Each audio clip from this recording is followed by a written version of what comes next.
Hello दोस्तों, नमस्कार। स्वागत है आप सभी का हमारे YouTube चैनल पे।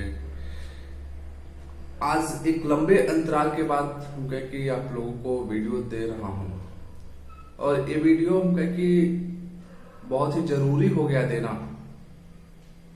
क्योंकि जब हम कह कि सत्ता पे बैठे हुए लोगों को घमंड हो जाता है कि नहीं, ये सत्ता उनकी अस्थाई हो चुकी है, एक कुर्सी उनकी अस्थाई है, तो फिर खामोश रहना, मौन रहना कैसे कर सकते हैं कि वाजिब नहीं है।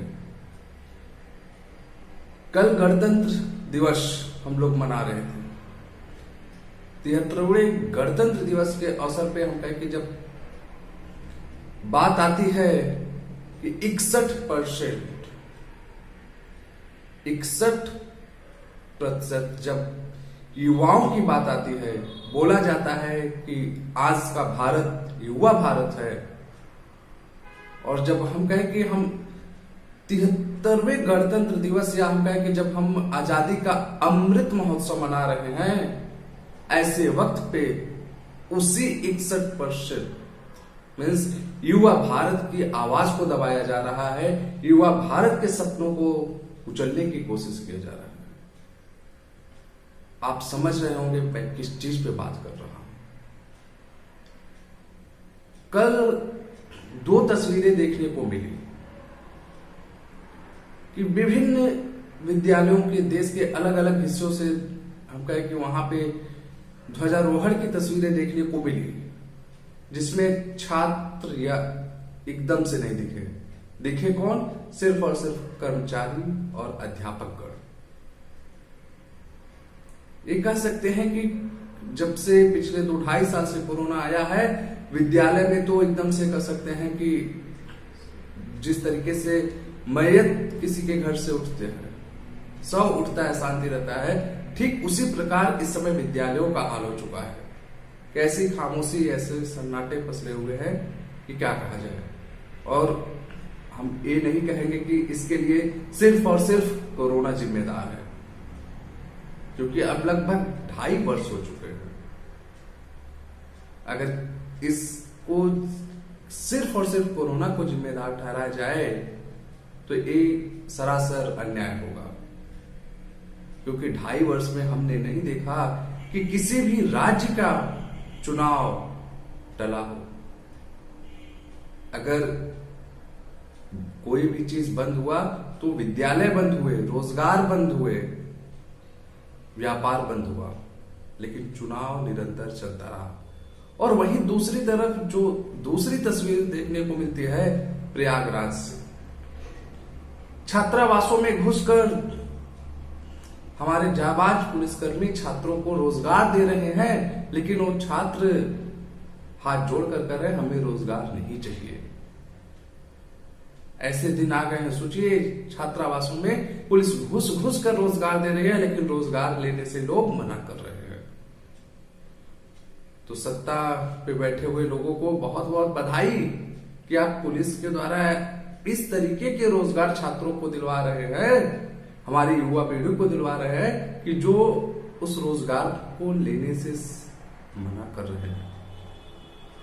देश के अलग अलग हिस्सों में, खासतौर से बिहार में, यूपी में देखने को मिला कि जिन छात्रों के हाथ में कलम होना चाहिए, जिन छात्रों के पास, जिन युवाओं के पास रोजगार होना चाहिए, वो युवा आज रेल की पटरियों पे बैठे हुए दिख रहे हैं।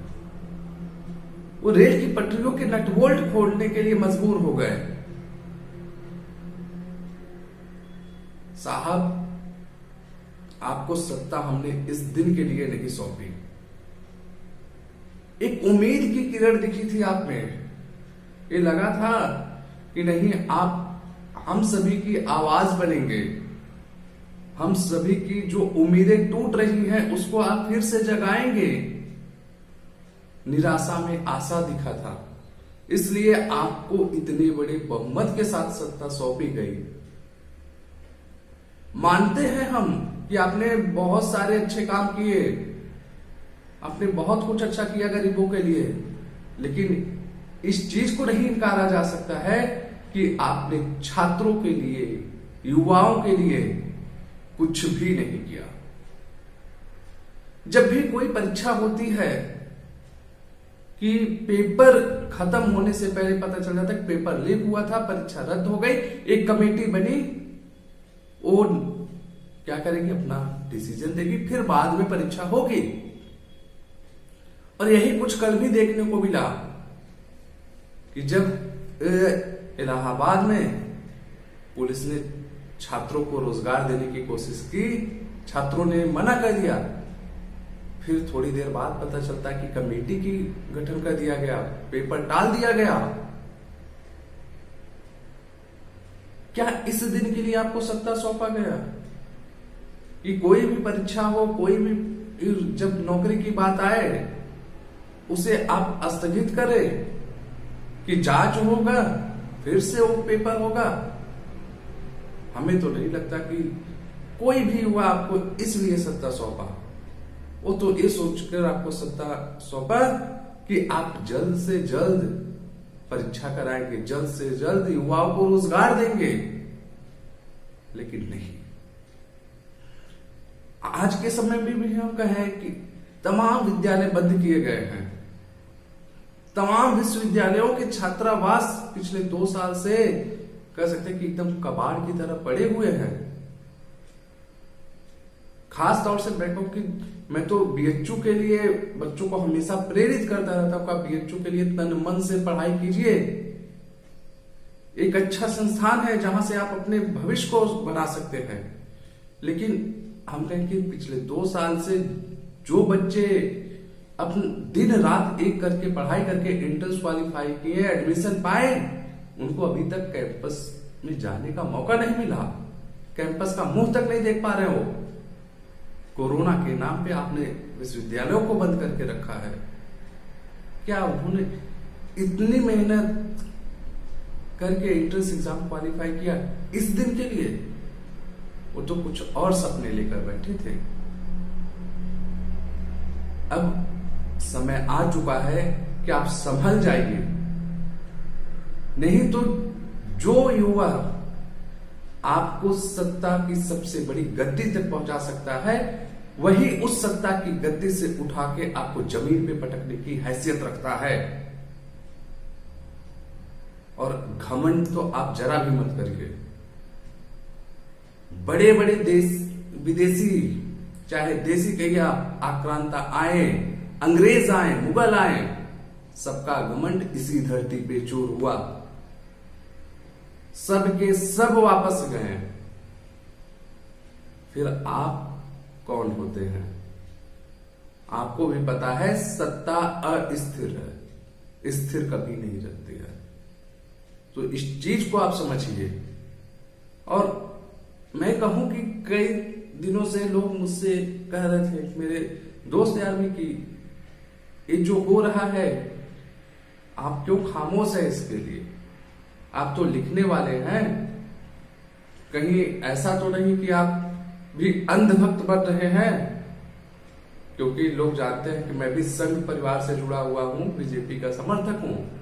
लेकिन मैं इतना जरूर आप लोगों से कहूंगा, अपने दोस्तों से, अपने छात्रों से, संघ में सबसे पहले यही चीज सिखाई जाती है हमें कि कुछ भी गलत हो उसके खिलाफ आवाज आप जरूर उठाइए, चाहे वो आपके घर में हो, चाहे आपके घर के बाहर हो।